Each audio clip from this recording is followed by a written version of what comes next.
আসসালামু আলাইকুম।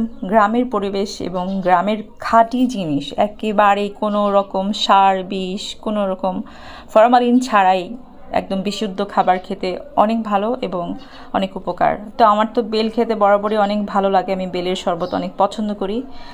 এই গাছটা আমাদের জায়গার উপরেই, কিন্তু আমাদের না, এটা আমাদের জায়গার উপরে যারা বাড়ি করে আছে তাদেরই বেল গাছ। তো আমি বেল খেতে পছন্দ করি দেখে আমার জন্য বেশ কয়েকটা বেল দিয়েছে। তারপরে বাসায় নিয়ে এসে সেগুলো শরবত বানাইলাম এবং খাইলাম। খেতে অনেক মজা, চিনি ছাড়াই খেতে অনেক টেস্ট আসলে এই বেলটা। তারপর এক গ্লাস চেয়ারম্যান সাহেবের জন্য রেখে দিয়েছি, দেখি উনি খেয়ে কি বলে। চেয়ারম্যান সাহেবের বেলের শরবত খাওয়ার রিভিউ জন্য অপেক্ষা করি। চিনি দেই নাই, বলে কেমন হয়েছে কি ভালো লাগে? হ্যাঁ, খুবই টেস্টি। চিনি নাই তো? না, সুগার চিনি ছাড়া কিন্তু মিষ্টি মিষ্টি লাগতেছে, তাই না বেলটা?